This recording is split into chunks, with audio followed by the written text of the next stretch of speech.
Well, hello guys. How you doing today? Hey, let me ask right at the beginning of the beginning of the video and the beginning of the stream, can I borrow a like? Hit the like button. It helps the algorithm. Sometimes we forget to hit the like button. It's okay, I understand. I forget sometimes too. You know what?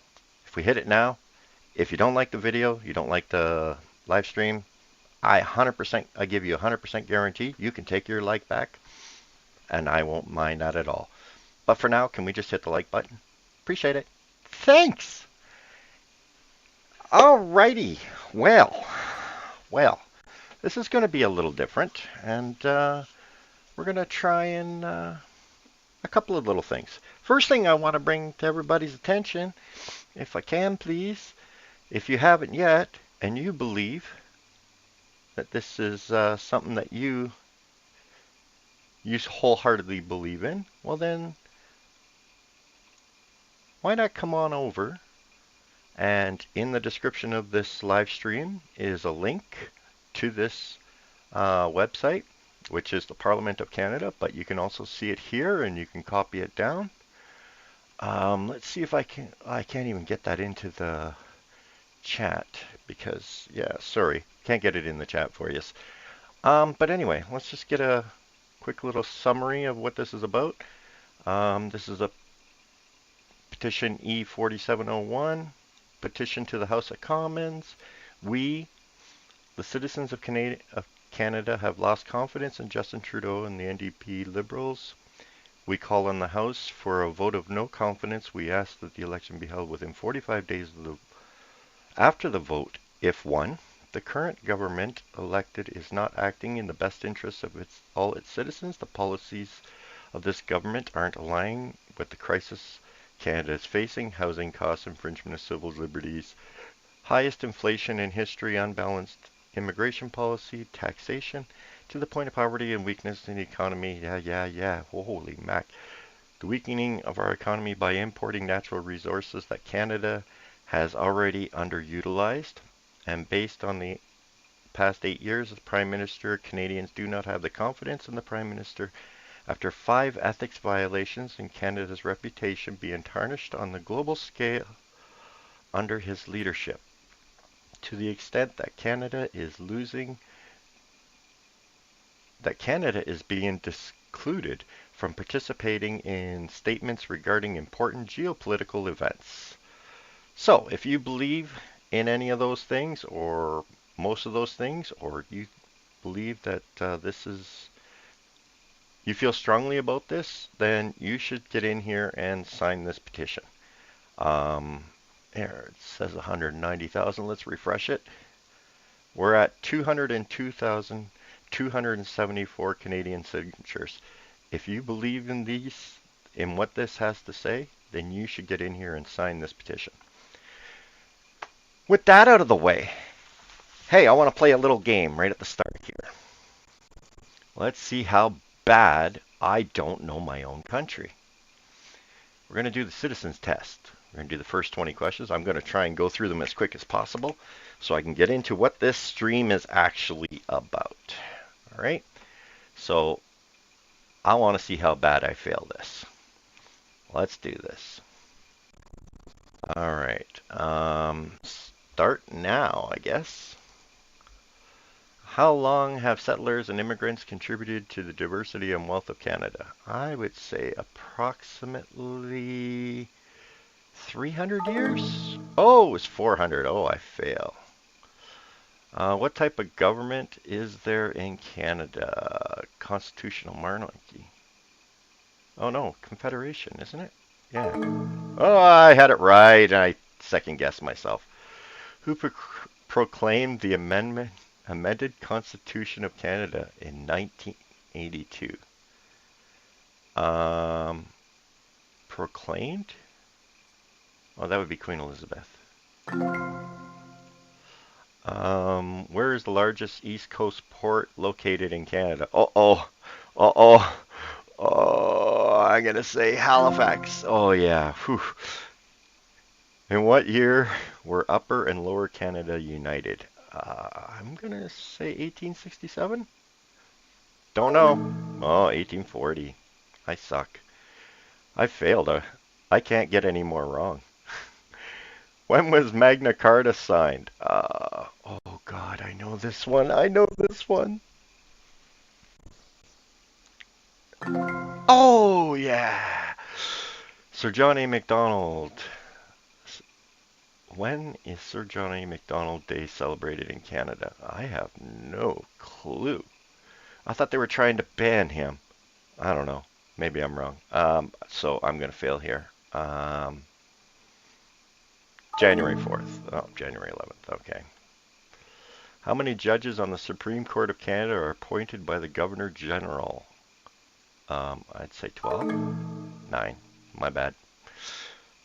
Who created insulin? Oh, God.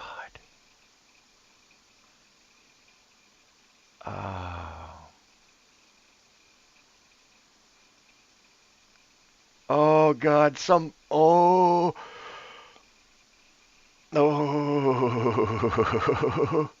Yeah. No. Name one source of Canadian law. United States common law, English common law, English common law. When did the House of Commons recognize that Quebecois, no, yeah, Quebecois form a nation within United Canada? Oh, this is a touchy subject. I'm going to say 2001. I'm going to say 2006. Okay. When did the federal government place many Aboriginal children in residential schools? Oh, God.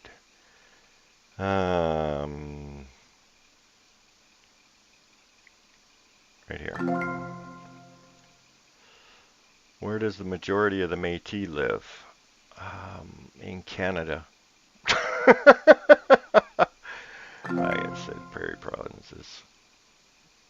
Who invented the worldwide system standard time zones? What? That's not, sure. All right. Why would that one be on a Canadian citizenship?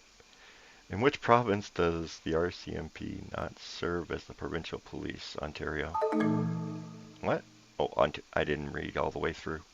I'm an idiot. The question was a singular, it wasn't multiple. Where does the name Canada come from? Canada meaning village. Nope. Oh, I should read the whole question answer. What is a responsible government? Oh, now these I'm gonna read. The government does not have to resign if it loses constant. That's Trudeau's choice.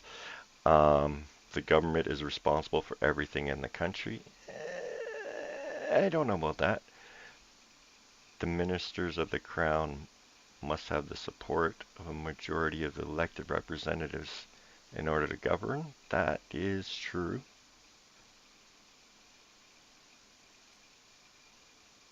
I'm going to go with that one. Yeah. What are the regions of Canada? Ontario, Quebec, Prairie Provinces, Central Canada? No.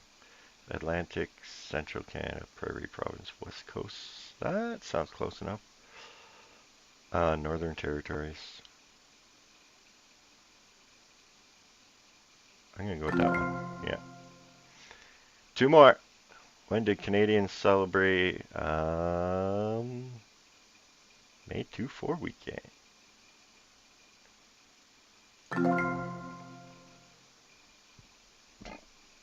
Pardon me. Who chooses the ministers of the Crown? That would be the Prime Minister. So I failed miserably. Obviously, I'm a horrible Canadian. I only got 50%. Well, all right, fine. Okay, so I suck.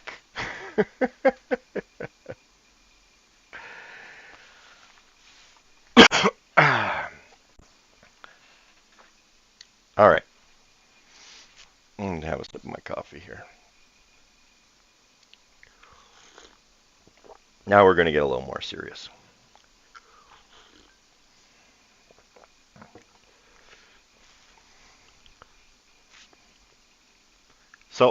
the idea behind Down the Rabbit Hole and the idea behind um, creating this. And I did this once because I went down a rabbit hole and I didn't know how to compile all the information I was getting.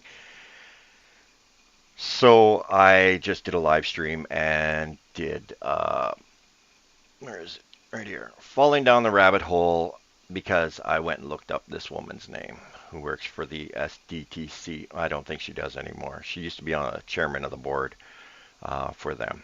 And it led into a whole bunch of things that I just was way out of my league on. Okay. So that's why that was the first time I did a down the rabbit hole. And folks have asked me to do more of these. So it's also a way, this is how I come up with ideas for how I'm doing my videos or what I want to do a video about and such. So you need to follow along. Now, regardless of our opinion of this particular entity, um, I I don't know about this. This to me feels like an overstep. Um, and I'm going to get into this. Why I'm saying this.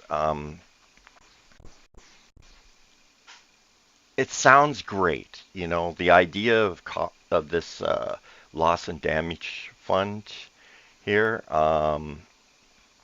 It's to where is it? Where is it? First date that agreed to formally establish a loss and damage fund to support especially vulnerable countries dealing with the effects of climate change. And I get it. Developing nations that have contributed the least to climate crisis have been facing the brunt of its devastating floods, droughts, and sea level rise. You know, I, I get it. It sounds fantastic, and it really does. Sounds like a great idea. Hey, let's create this fund where we all contribute money to, so this way, if something happens because of climate change, this live stream is not about climate change. Okay. Um, yeah, I plan to do it more and more as time gets closer. Um, this this whole live stream isn't about climate change, so I'm not gonna even have that debate. Okay, this is about this policy. This is what I want to talk about. This loss and damage fund for vulnerable countries. So it sounds great, and it's there to help countries suffering from climate change. And that sounds fantastic. And they say, you know, Western nations who built um, their their advancements and on the world stage was on the backs of these countries that are suffering the consequences due to climate change. This is the basis why they're creating this fund. But the thing is, um, during the time that we were creating the advances, we were there for these countries as well. Um, I'm going to take you back to one that I remember as a kid, and quite it was quite the event worldwide, and the entire world became enthralled in it. One of the worst humanitarian crises that ever happened, which was the famine in Ethiopia during 1993 to 1985. I mean, it was just devastating what happened to that country. And this can go away right now. Um, and I remember it all over everywhere. Schools were doing donation campaigns. I think UNICEF was doing a thing for them, and there were so many around the world, and especially in Western nations. We got together and we brought Ethiopia back from the brink, and this country was about to just basically disappear into history due to an El Nino event. And I'm going to get to an El Nino in a minute. Okay. And an El Nino event that happened back in the 80s created this drought for Ethiopia that nearly, well, how many did it kill? It killed 40 to 200,000 people. No, that's a different one. That's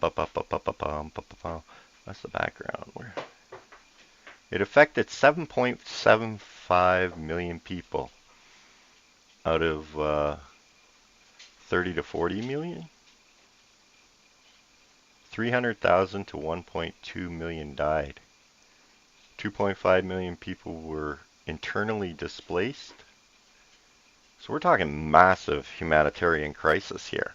Okay. Well, you know, back in the day, we actually helped this country during that time. Canadians rose to the challenge. Let me do it this way. Canadians rose to the challenge, the African drought and famine, with stories as artisans donated work to aid the famine victims, and Canucks pledged 1.5 million. The headlines of the press from this period illustrated the extent of the public's engagement with the issue of the famine in Ethiopia. So, yeah, this was a developing nation, but throughout the Western nations, we saw this tragedy and we jumped on this and we said, yeah, you know what? This isn't happening. Not on our watch. And we all jumped in. We did what we had to do to help this country. Okay, so when I hear this we need to create a fund to for countries that are going to be affected by climate change. Well, we already do this. Why do we need to create this fund? Um, so this is where I'm going to go with this. It's like, how much did Canada contribute? In December 2015, Canada has announced it will contribute another 30 million in emergency humanitarian assistance, funding several UN agencies, NGOs working in Ethiopia. A separate 75 million has been earmarked for assistance in the coming years. So we're still, to this day, helping this country. And since the original famines, there's been floods in Ethiopia, and we've been there to help them for these as well. Canada has stepped up as needed, where it's needed. We all reached in our back pockets. We helped out for the world. This is what Canadians do. So demanding us to pay into a fund for a maybe to happen. Well, not a maybe, but you know, things will happen. Um, we don't need it. Why is this a need for the world? I don't understand why there is a need to establish this fund. Okay. In 2010, Haiti suffered one of the worst earthquakes that the world has seen. It devastated the entire country. It was like, well, you can see it right here. It happened right in the center of their capital. This is their parliament, man. Can you imagine that happening to our own or your head of government's building? Could you just imagine? So the world, once again, we jumped up. We went in there. We helped as much as we could. Yeah. We can discuss on where the money went. We can discuss the way things went.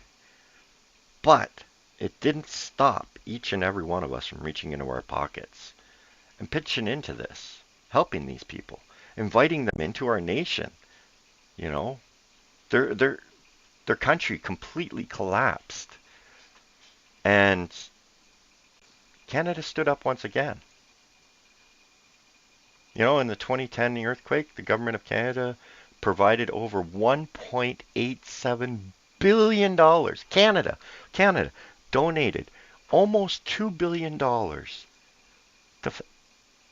to Haiti. Like, because this was like, you know, Haiti's, I don't know, it's just, it's part of our world. And we don't want to let it happen. It's not on our watch. We're there. We'll come up. We'll figure it out. We'll do what we can. You can't ask us to do more than what we can. So when these things come up, we look at what we can grab right now and we help out where we can. This, I don't see where that sets up a help where you can. What I see here is, hey, we need regular contributions. So basically, this isn't, as a citizen, I call it a tax. But, you know, it's not to say that, I don't want to help people in other countries that are suffering. Like, this is what we do. This is Canada. We've always been the peacekeeper. We've been there for people. This is what the Canadian culture is known for. We're the friendly guy that'll be there to help pick you up if you slip and fall. Um, Whatever, you know what I'm saying. Um, this is what Canada does. The Balkan War broke out. This was an incident that happened and the devastation that happened based on actual humans creating the situation. Okay? And Canada stepped up again. Canada was there for the peacekeeping mission. Canada promised over $100 million to help rebuild the Balkans. This was a war, and we're stepping in, and we're doing this of our own volition, with our own capabilities in the moment.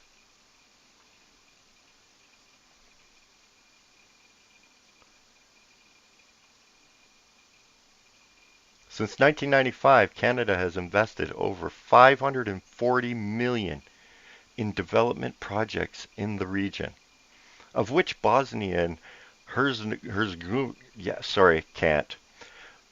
has been one of the largest recipients. Canada has played a significant role in each, such as policing, mine action, human rights, and free media. I don't know if we can call that free media anymore, but that's an entirely different conversation. Pardon me. So Canada has contributed over $540 million dollars.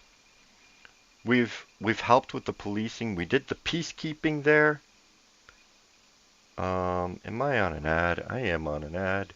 There we go. We did the peacekeeping there. I just Then there was the response to the flooding in Pakistan. You talk about flooding here, right? Places flooding. This is what this fund is going to be set up to do: is floods, droughts, sea level rise, and all of these incidences happening due to human impact, right?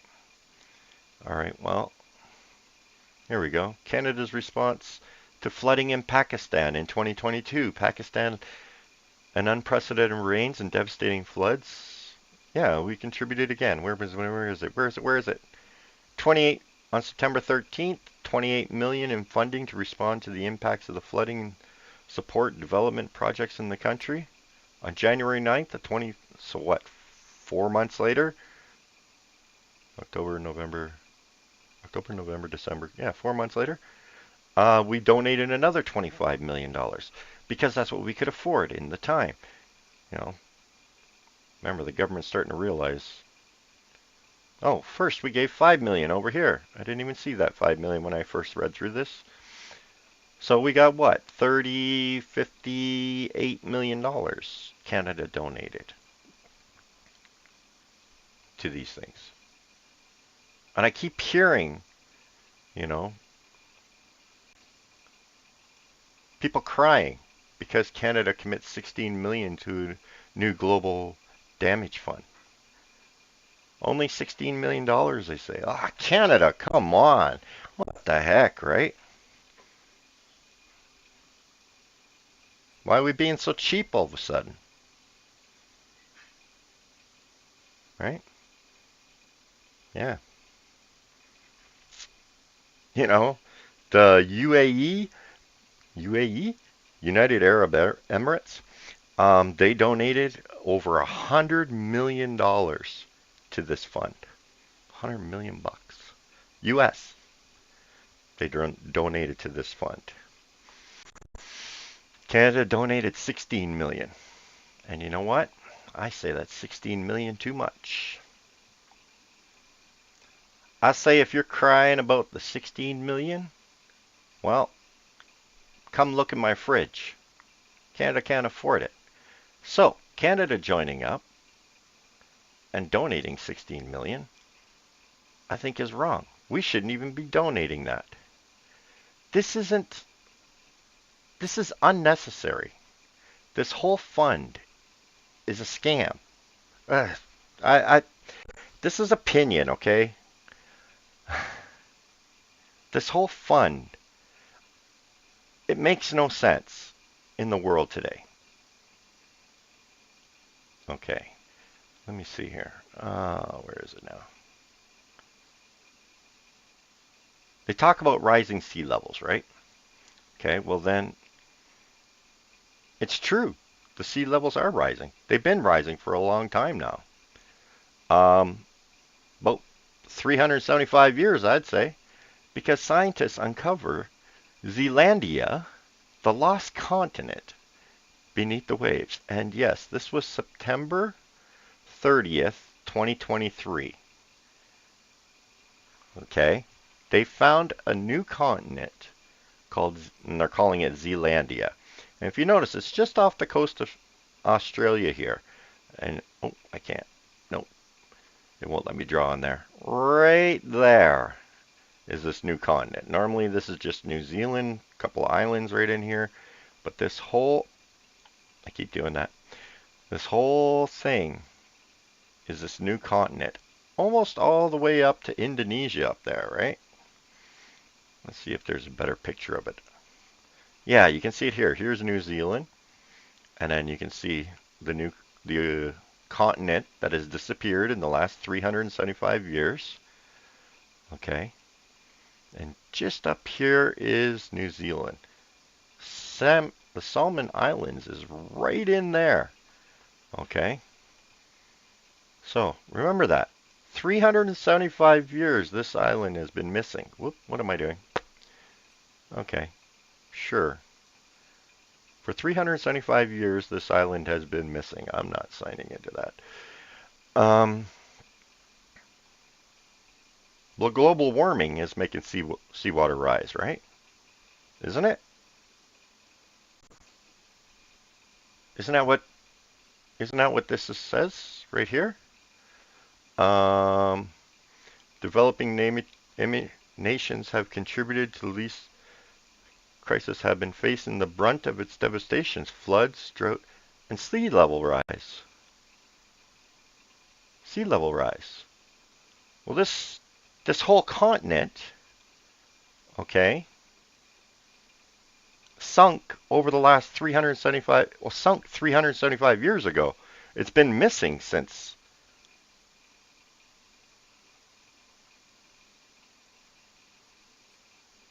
Right? It's been missing 375 years. And this is a brand new discovery. Okay, and I'm not like, I'm on the Economic Times. Okay. Here, we'll do this. New content. How the heck do you spell that? Found. Spanning impressive. That's where I actually got it from. BBC, new maps, Earth's new lost continent. All right. See? Even the BBC is talking about this new continent just found that has been lost. Did they say 375 years? 375 years right here. Remain missing for 375 years. From the BBC. So it's like mainstream media know of this, okay? And we even have people claiming climate change and rising sea levels, 5 Pacific islands that no longer exist. Okay? Well, that sucks. I mean, if I lived on that island, you know what? I'd be pretty pissed too. Okay? Where are these islands? This is climate change that caused this, right? Where did I see that now?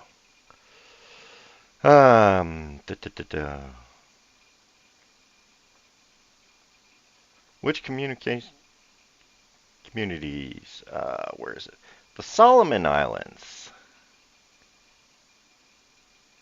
are the site of the first sinking islands of the 21st century, where 5 islands disappeared into the ocean as the sea level rose to record-breaking new heights.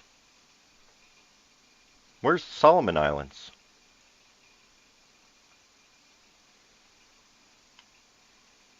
Where's that continent that they found just submerged? Where did they find that submerged continent? Wasn't it like right here? Here, let me look back over here again. Doesn't that go like right beside where the Solomon Islands are? There's the Solomon Islands. Hey, give me that BBC one back. Give me this BBC one back. It was a better view. Where'd it go? Look. There's Indonesia. There's Indonesia. There's the end of the island. The Cook Islands are right here.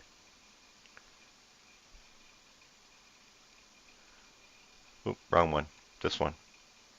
Or sorry, Cook Islands. Solomon Islands. That's what I was trying to say. Solomon Islands are right here. Right here. So if this is sinking, and all these little islands out here, or well, I don't know if this is sinking, but this is below the water for the last 375 years. What's to say that it's not sinking, and so are all these islands out here? Okay, I'm not saying that's the case. The water is rising. This continent obviously was above ground at some point. Okay? Otherwise, like, why would we call it a continent? It wouldn't be. It'd just be the ocean floor. But no, we're calling it a continent. So it had to have been above ground above ground? Above water at some point. Okay? And 375 years, it's been missing. So water has been rising a lot longer than what we're giving it credit for. What is this one again? I forget. List of islands created since the 20th century. So, if we kind of look down here, we see all kinds of islands and the dates, the land formation and what year it was formated, right? And you just keep going down. Métis Shoal? I didn't even know that was the thing. And we go down and we go down and we go down, and somewhere, where is it? Oh, did I? No? Where is it? Oh, right here. This one here. This is a brand new island. Okay? It's one of the most active submarine volcanoes in the southwest Pacific. This is how islands are born, people. But if you notice, this is in the Solomon Islands. Okay? 99, 2003, 91, 86, 78, 76, 69 to 70, 65, 63, 64. These are land formations. In these years, new islands were born. Just little ones, but they're islands that are being born.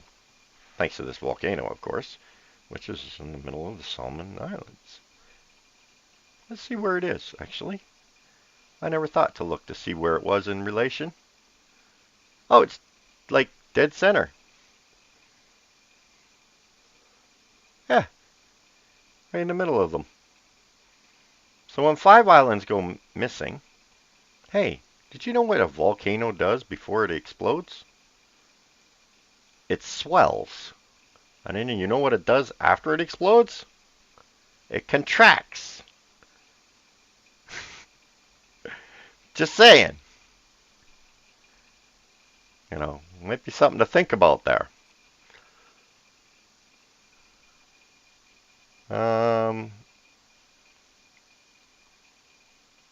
I think this is just a leftover one here. Okay. So, 8 new islands formed in the last 20 years. Okay. One is in Hunga Tonga. It's right down there, thanks to a volcano. I'm not sure how to pronounce that. Inoshima? Sorry, no idea. I think it was number 3 I wanted to go to. Was it this one? Ah, yes. So this is a volcano as well. This one here. Nordurug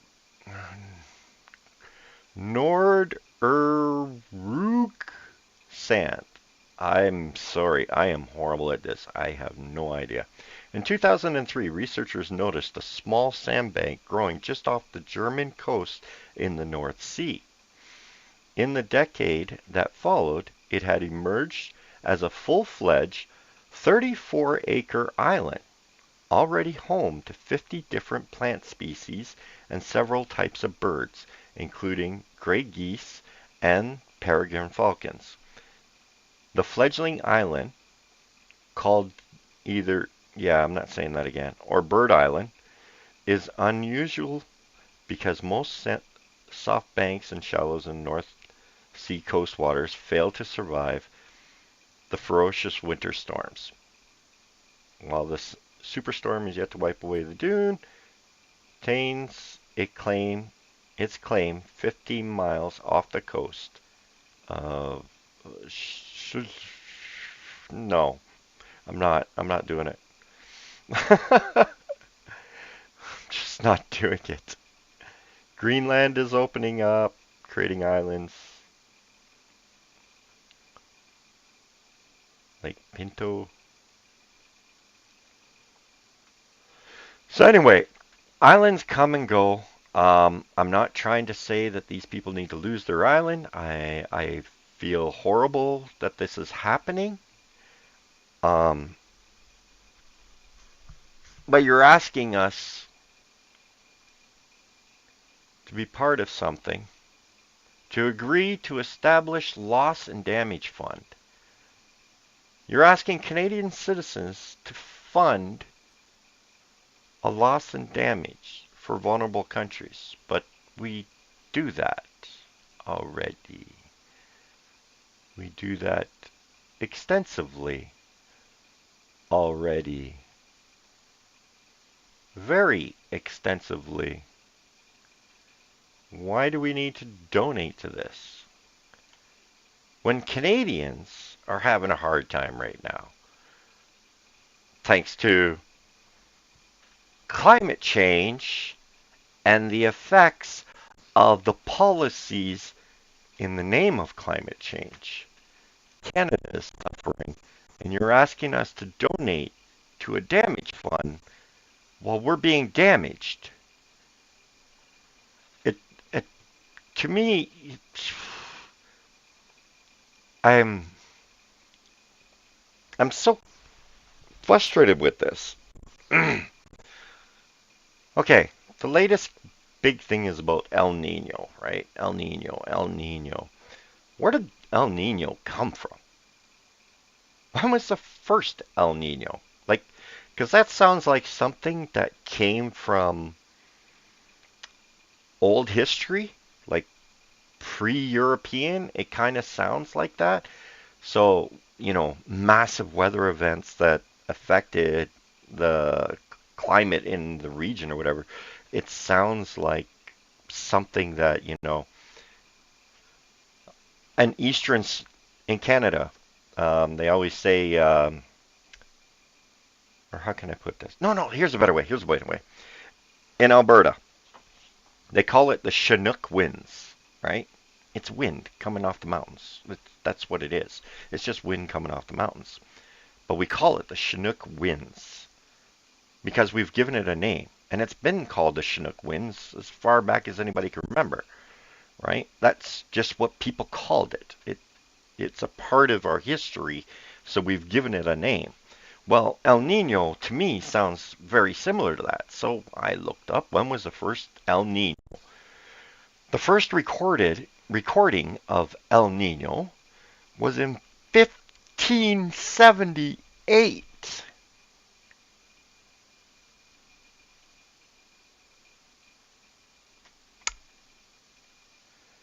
The climate phenomenon occurs every 2 to 7 years and is caused by a rise in water temperatures in the eastern Pacific. So,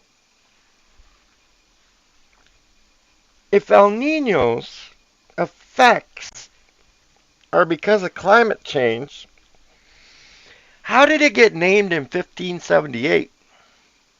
How did the people come up with the name?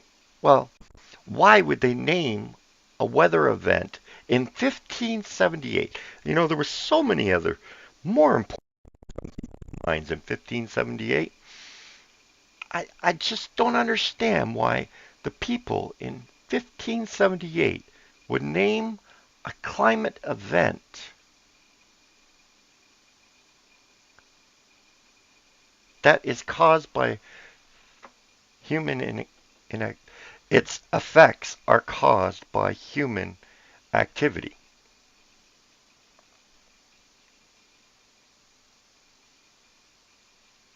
Now, they can say, well, El Nino is stronger today than it ever was. Well, where's the data on that? Okay, we've been recording this since 1578. But even still, and according to whom was it worse? Because these people named it in 1578. This was pretty devastating to them if they named it.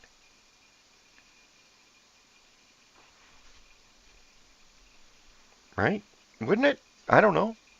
I would say that was pretty devastating to them in the time, and they knew how to live within it. They knew, oh, El Nino's coming. Okay, well, this is what we need to do. And they prospered from 1578 to 2023. Well, I wouldn't say we're prospering anymore. Anyway, the culture and history of the prehistoric information. What? Why do I have this? Trying to remember why I have this. Oh. Occurred 2 to 7 intervals over the past 300 years, but most of them have been weak. Okay, if they were weak, it wouldn't have got named. This is what I'm trying to say. We don't name the Chinook winds because it blew on somebody's dress. We name it the Chinook winds because they are incredible wind force pouring off the mountains. It is an event that everyone sees and can feel. So they named El Nino because they could see and feel it. How has it been weak? Because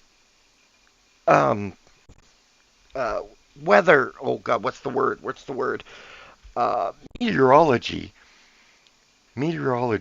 was not a priority of people in 1578. It just wasn't. Yes, they tried to predict the next day. Hey, is it going to be a nice day tomorrow? Well, we had a red sunshine this morning, so probably not. And sure enough, it turns out to be a horrible day. We had a really red sunset last night. That means it's going to be a gorgeous day today. That's the way it worked back in those days. I didn't know that, how weather patterns worked or anything like that. They just knew every 2 to 7 years they have this effect where they get these warm winds, really warm winds coming off the ocean and impacting their land.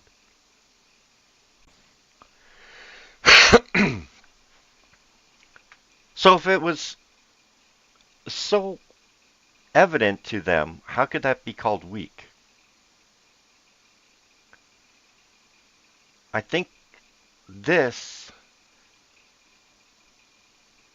is a little biased and a little thoughtless. It really is. This shouldn't be in here. Okay. Evidence is also strong for El Nino events during the early Holocene epoch, 10,000 years ago.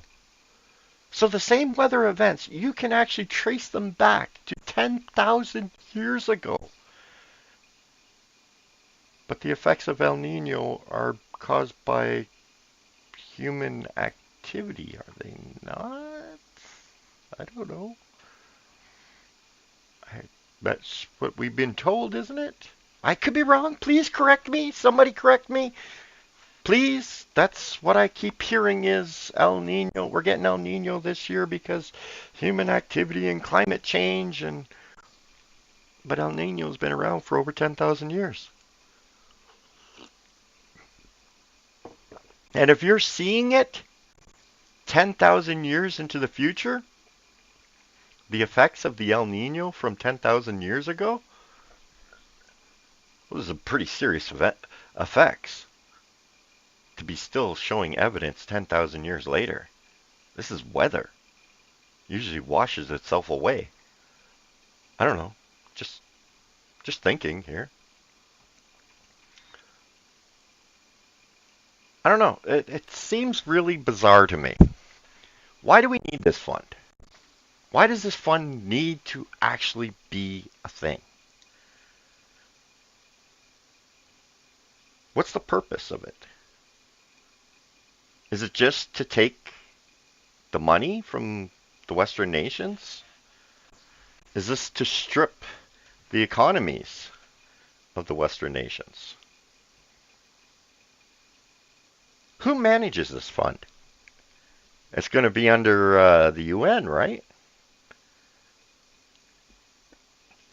But the UN can't demand anybody do anything. So why are they creating a fund where they'll be able to order people to pay into?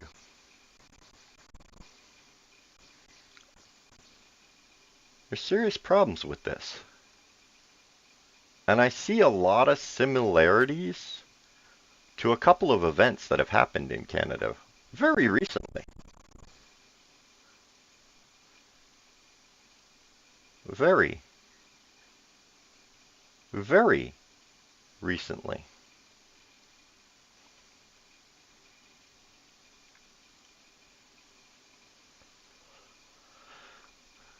Oh, it's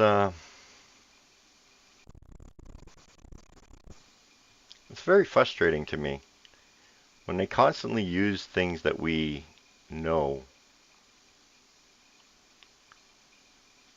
Oh yeah, I wanted to go there. Totally forgot about it. Oh yeah. I couldn't find the UN's budget. I did find the HCR. If I'm not mistaken, the UN's not supposed to be profitable. It's just, actually, what's this? I think it's got its charter right here. The only thing it's supposed to do is maintain international peace and security, and to that end, to take collective measures to prevention and removal of threats to the peace and the suppression of acts of aggressions or other breaches of the peace, and bring about peaceful means in conformity with the principles of justice and international law adjustment. A whole bunch of technical stuff, but that's number 2 that it's actually most important one. To develop friendly relations among nations based on respect for the principle of equal rights and self-determination of peoples, and to take other appropriate measures to strengthen universal peace. Okay, so we're self-determination. I don't see how forcing us into a fund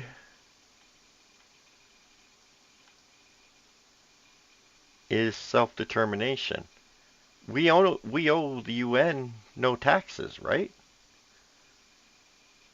We don't pay taxes to the UN, do we? But we do. We pay taxes to the UN in the sum of $76 million, $76.877 million, almost $77 million. We pay to the UN.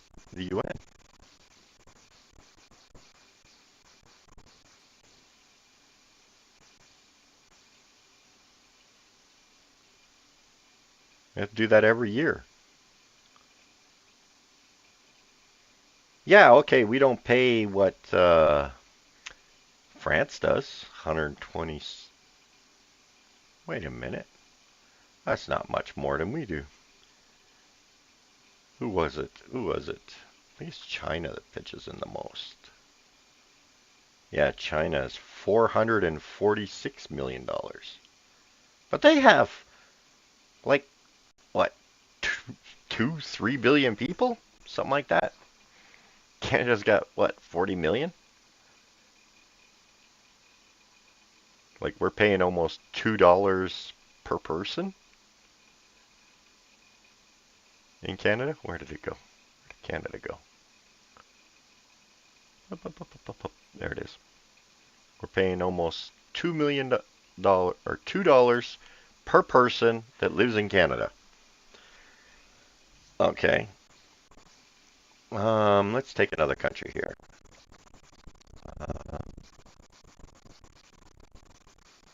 Sure, Korea. What's the population of Korea?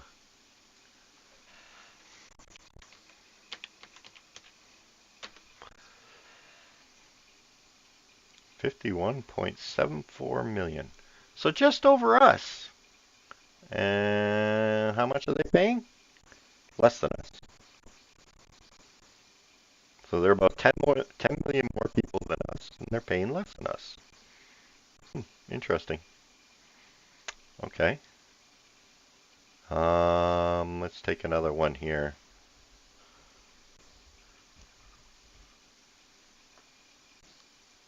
Palau. Where the heck is this place?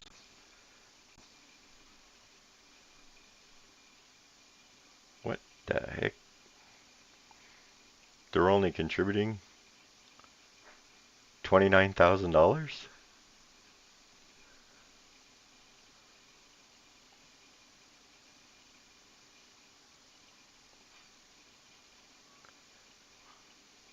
Oh, there's only 18,000 people that live there. They're still contributing less than $2 per person. Right. Like, that's only 30,000, and they have 18 million. It's a little less than. Okay. Okay. All right, let's try another one here. Wow, I want to know. Actually, no. Let's stay on the top one because they seem to be Germany. You got to be paying more than your population, right?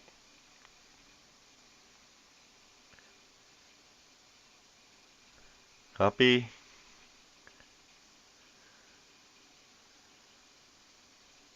Paste. Search. Yeah, you're only double up, so you're paying a lot more than we are. Interesting. And yet, you think you donated $100 million as well, if I'm not mistaken, to this fund. That, interesting. Drop that one. We're not going to go there. Anyway, give me your thoughts, people. I don't know. Seems to me that this fund is just a way to take money out of the economies of the Western nations, well, of all nations, to give it to the UN, and it makes no sense.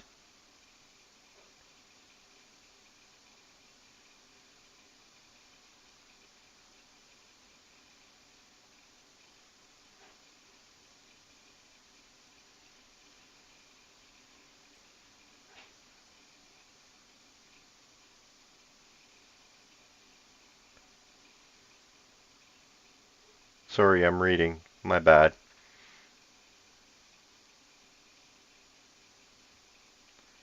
See, this is a problem here. All members. And when we do get rid of Trudy, our little child minister, the next one that comes in may have problems getting out due to this.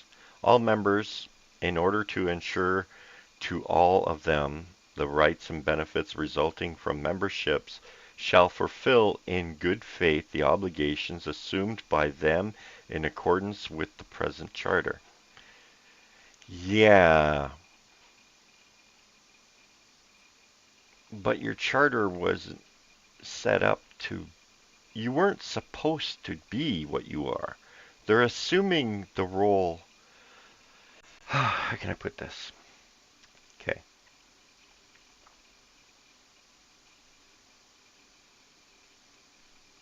Arrive can.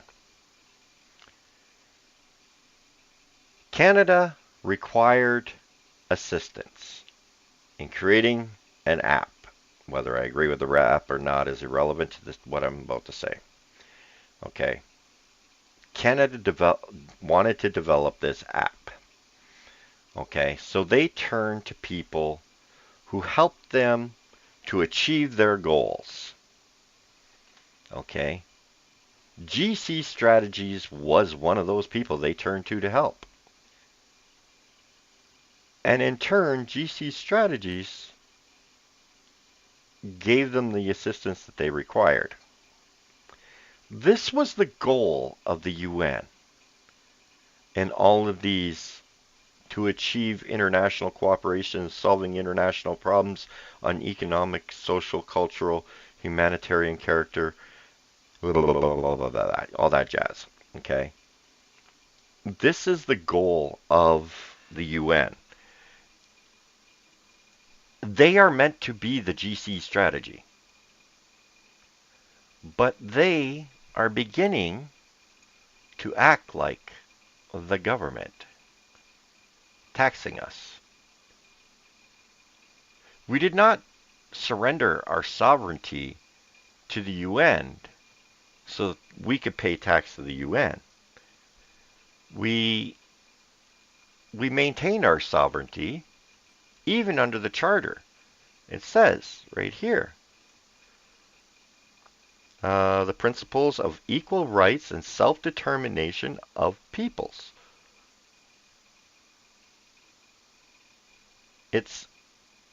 We are self-determining. You can't say the UN was never set up to be government. It may be the intention of some members of the UN, but that's not what its job was. Its job was mediator. It was the people to connect one another to each other, to help each other get through difficult things. It's the mediator. It's what this guy was hired to do. The grid. So, whoops, sorry. It's what this guy was hired to do. Okay? But like this guy, or sorry, this, all it does is create more these guys. Because now, this money that we're going to donate to this fund, okay, when a world event happens, does that mean we get to stand and watch it happen? We don't have to, we won't help you them? Is that what this means? Like, because why are you forcing me into a fund instead of me being able to help where I can, how I can? You know, just 5 years ago, I made $100,000 a year. I don't make that anymore. But I paid a lot more taxes back then. Should I pay more taxes now because I did then? Circumstances arise that take away the ability to become parts of these things. And this is just, I'm sorry, it's not in your charter. You shouldn't be setting rules like this.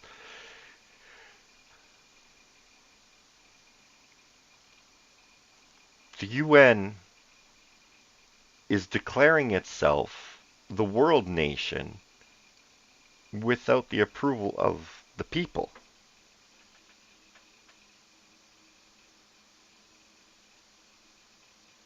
Yeah, it's kind of like a timeshare. It's I regardless of climate change, regardless of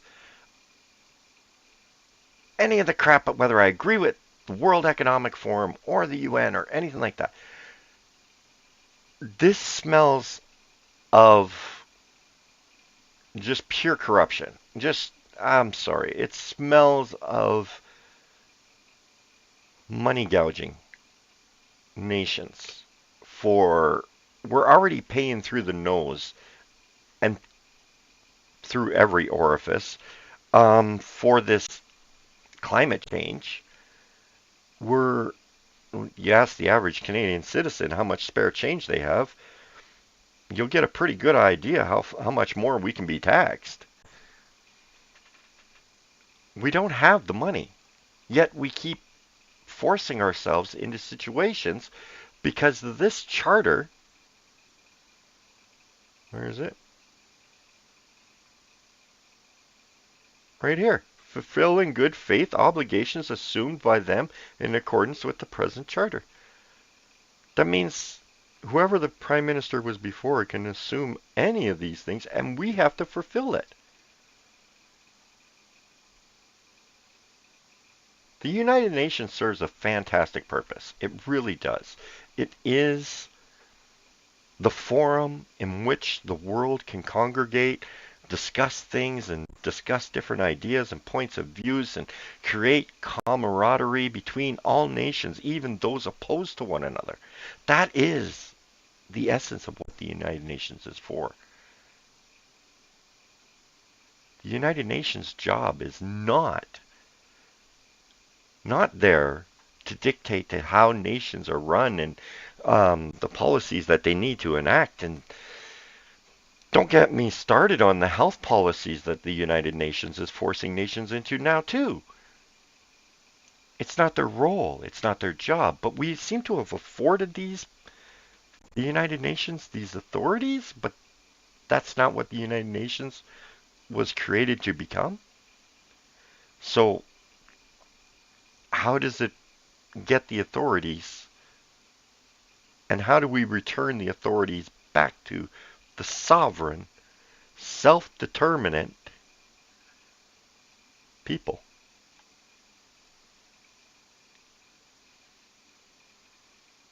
Because if we're self-determinant, that means we should look out after our interests and assist where we can assist, negotiate with you in good faith, to receive a benefit return for the efforts that we put in to assisting others. But we don't get any benefit back, which, I mean, I'm not asking for any benefit from this. I don't want to benefit from this. I want to see these people benefit from this. That's not what I'm asking for. But what I'm saying is when you tell me that we are required to take part in some new fund that for the eventuality of famine, which has happened over the centuries, famine has happened everywhere. Okay, earthquakes, you know, we can, there's people displaced and hunger and everything that happens during an earthquake. You know, we have war. We created the situation.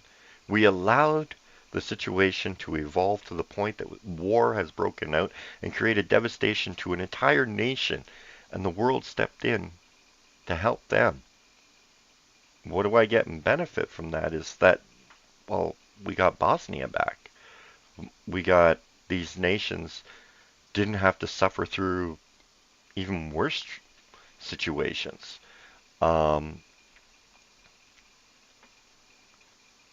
Pakistan, we helped with the flooding in Pakistan because it was the right thing to do.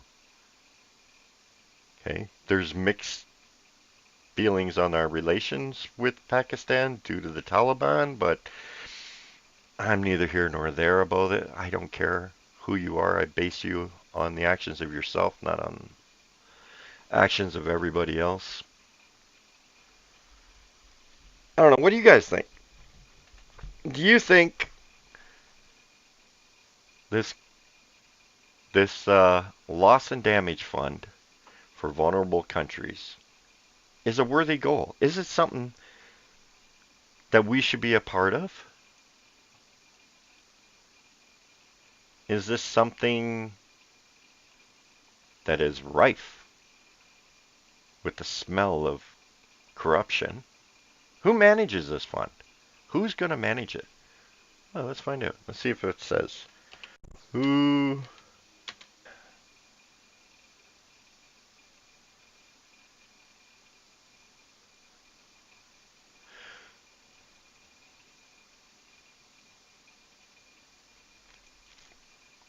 And what constitutes damage? What constitutes loss?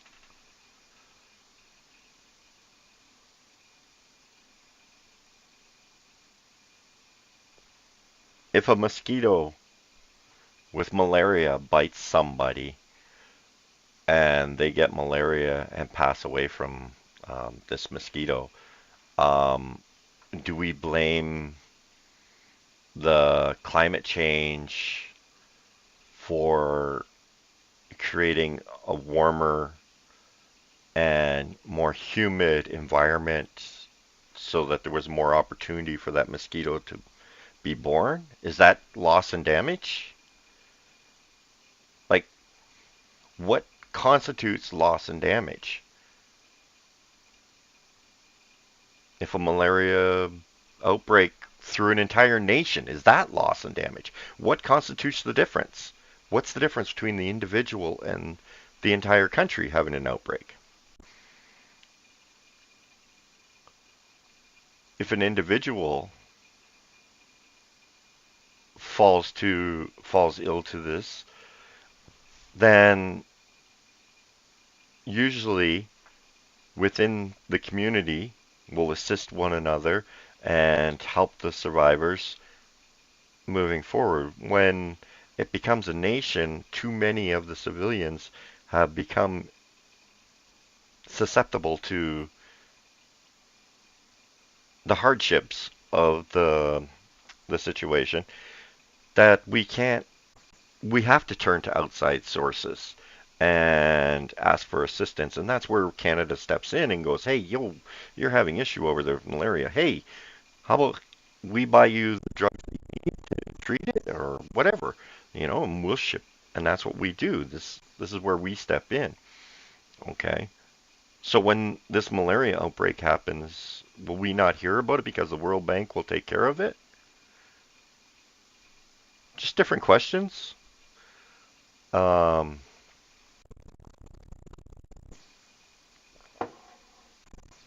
I tend to look at things a little different. The World Bank, who is the World Bank? Google search the World Bank. World Bank Group, International Development Poverty. Blah, blah. The World Bank is an international financial institution that provides loans and grants to the governments of low and middle income countries. The purpose of pursuing capital projects. So they help build bridges and such. Um, does that include bridges to go, I don't know, I'm trying to think here. Capital projects, energy generation, water generation, economic generation. Um, that's what I think of as capital projects. But then again, there's also government establishments or facilities. That's the word I'm looking for. Facilities. They help fund those, I guess.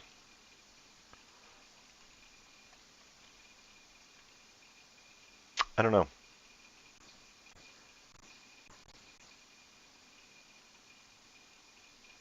I do think this is nothing but a tax by the UN on the nations that already contribute to the United Nations budget. This is something I found rather fascinating. I came across, okay? This is the UNHCR, human, uh, I don't know what HCR stands for. It's the refugee agency anyway. So this is their budget and expenditures, you see. They're being allocated $10 billion this year. I couldn't find the UN's actual full budget. I tried looking for it and I couldn't find it. It won't give me a total. It says here for 2002 the regular budget equals 3.12, but where is it? In 2023 it's 10.66, but in 2022 it was 10.714. But this is the thing I find most interesting right here. Total expenditures in 2022 was $5.6 billion, roughly half of what it was budgeted for. So if the expenditures were only $5 billion, what happened to the other $5 billion? While you're trying to figure that answer out, why are you getting more money from us? Why are you asking for more money from us?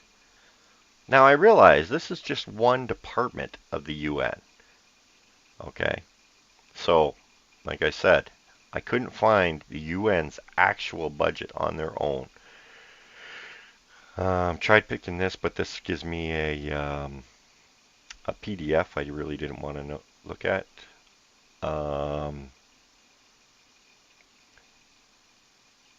It does tell me, who contributed what, but it doesn't tell me their budget. So anyway, but if you go back every year, doesn't matter, let's go 2017, it's roughly half. The expenditures are roughly half of what the budget is, which is really confusing to me. So like, this is 4 billion, this was basically 8 billion. So where's the other 4 billion? Like, I don't understand. And then you talk about underfunded report. What?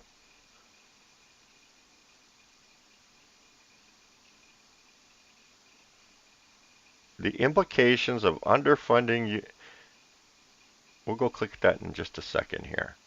I want to go back to 2023. 22, how much were you allocated? $10 billion. You only spent $5 billion. 2023, you're allocated $10.6 billion. What? What is this?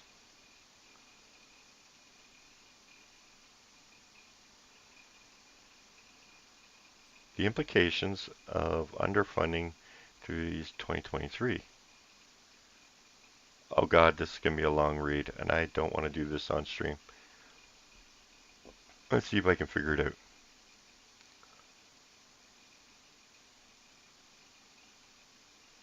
Top 13 operations with significant funding gaps as of May 2023. Egypt needs 151 million, and they only have 27 million. So I don't understand why. Well, I'm assuming it's countries haven't donated enough to this. But I thought we already had our set amounts we're supposed to donate. Contributions received for 2023 in United Nations regular budget. As of the 139 member states have paid their regular budget assessments in full. Okay, so these are the ones that have paid in full. Who are these? Subsequent to the end of the 30-day period, February 16th, 86 additional member states have paid in their 23 budget. So everybody has paid all of this money.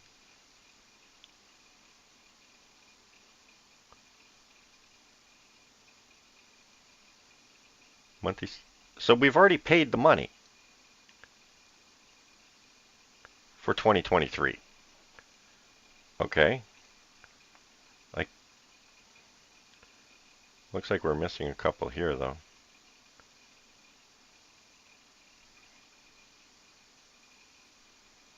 So that means people are not paying their share? Then we need to adjust the allocation? Hey, I didn't see. Where's the United States in this thing?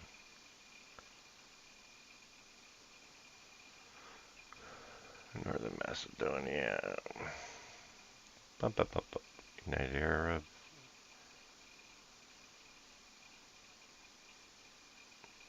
Japan pays a chunk.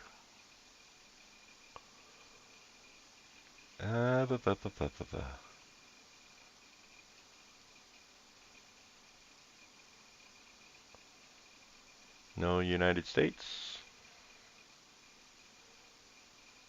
No United States anywhere? Well, the U.S. hasn't paid their share. Interesting. Or they don't tell you. Doesn't matter.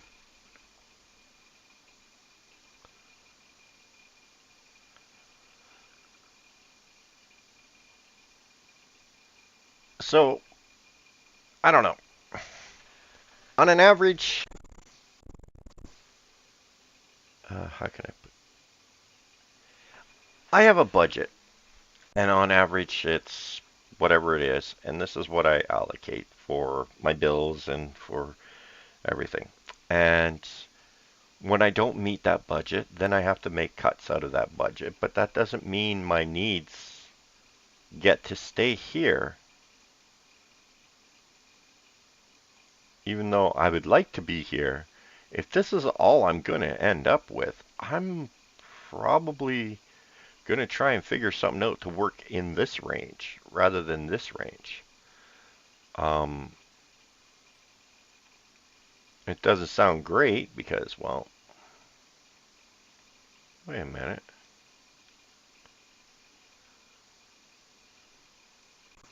Oh, Egypt's money fell off this year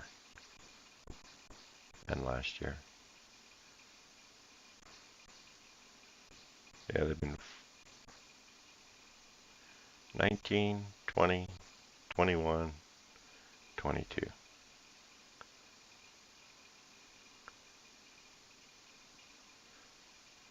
So if your historical contributions have been in the around 50, um, whether that's million, yeah, $50 million, okay. Why would you all of a sudden expect to need 150? I'm sorry, Egypt, like, if you know the World Bank can only afford to give you, or whatever, UNHR or whatever, you guys can only afford this much on a regular basis, then you should be working in this budget, not in this one. This one sounds like I need to buy a new car, so let's go buy a Lamborghini instead of a regular car. I know that's an extreme statement, but yeah, that's kind of what yeah. I don't know. It just seems to me that the UN is overstepping itself. There's a mentality of the current world seems to be under the mentality that this organization likes to propagate, which creates these situations where we have companies like this who do absolutely no work whatsoever and still get paid millions of dollars. They do absolutely nothing, but we pay them millions of dollars.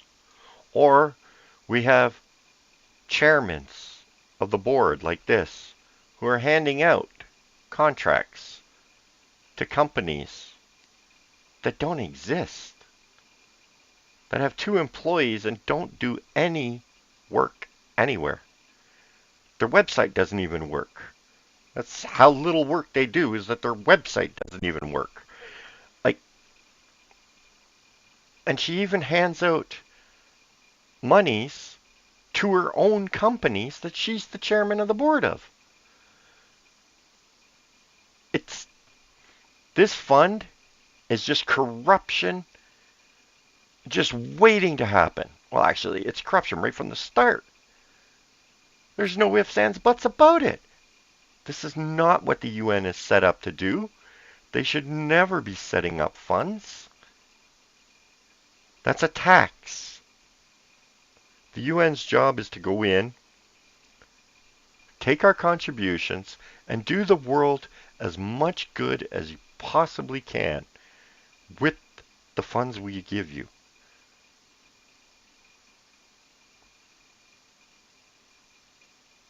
We're not telling you you need to save everybody. I can't go save everybody on the street. Every time I pass someone that asks me for spare change, I can't give it to everybody. The UN, you cannot give to everybody. You need to work with the funds you have. And if your funds can't make it as far as you need it to go, well, how many administrators have you hired? How many, I don't know, consultants have you hired?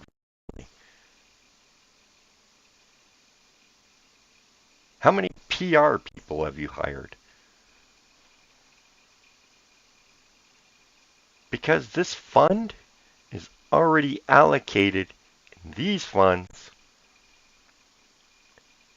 in these funds, in these funds, in these funds. I don't need to pay you more.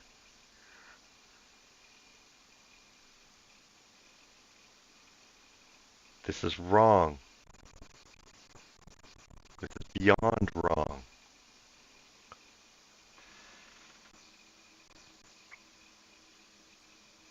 Thank you, Jill.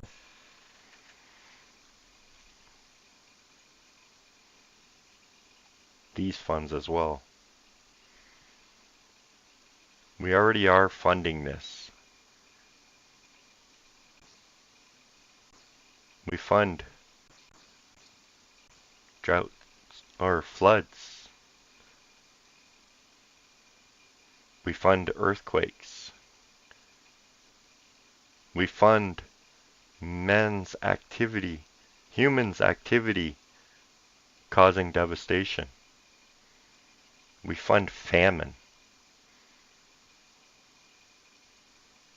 The UN should never, ever, ever be permitted to create a fund. To do so is nothing more than to steal money from nations that can't afford it.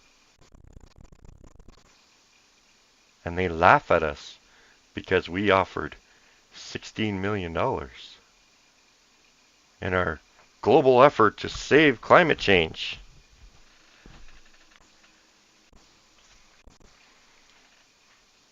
They say $16 million is weak when others are spending hundreds of million dollars. I say $16 million is way too much. Buy you a coffee. Have a good day. Because I know I need to save my money for when the next famine happens. Or when the next earthquake happens. Maybe it'll happen in Vancouver. Who knows? Next war. After all, how much have we put into Ukraine so far?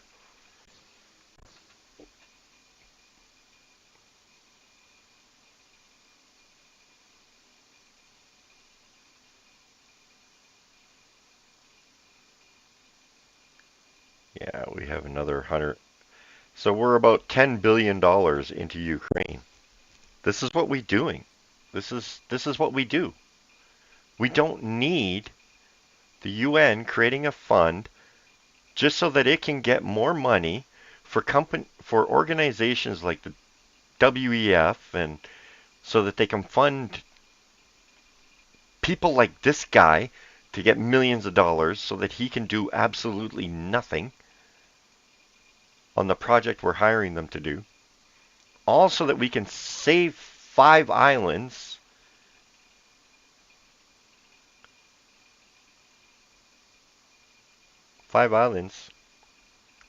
right next to where we found a brand new continent. Where is it? Where is it? Where is it? Where we found a sunken continent. An entire continent that has been taken over by the ocean 375 years ago.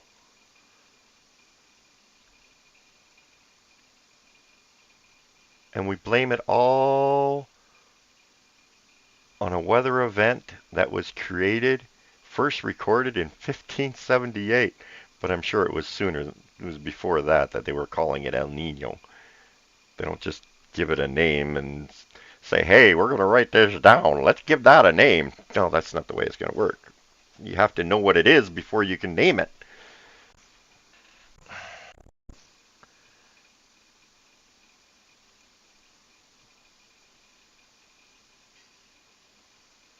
Self-determination of peoples. It's right there, number 2 in your charter. And if this is anything like any other charter, this is the first rule to go by. This is the second rule. This is the only rule that can surpass this rule. So when you ask for international cooperation in solving international problems, it cannot supersede this determination of self-determination of peoples. The UN cannot create funds like this. The UN can't dictate health policies to countries, but we've given them the authority to do it, and I just don't understand why. Why don't we just, yeah, no, good here, man. Well, hey, Black Sheep.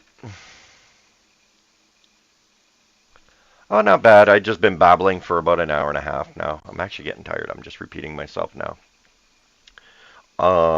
Yeah. No. Hey, Black Sheep.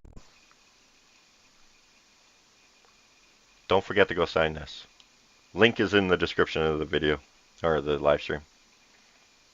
Go sign. If you haven't signed, go sign. This is very important. Well, sorry. I say sign if you agree with the statement of facts or the statement of principle. If you agree with the statement of principle, sign the petition. If you don't, 100%, I get it. You don't want to. I get it. That is your right as a Canadian citizen, and I will not take that from you. You are entitled to that right. But if you agree with the principles laid out here, go sign it. So far we have 202,922.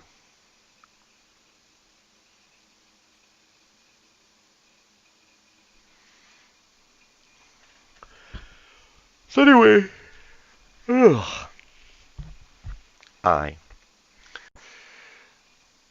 don't know. That's kind of what I wanted to talk about, and I think I'm going to try something. We'll try another topic next week, and we'll see if we'll get better than 50% on this. That was a fail. That was so bad. I wasn't even reading the answers. I was just clicking. I was just rushing it. That was so pathetic. That was embarrassing. Anyway, guys, thanks for watching, and I am going to take off now.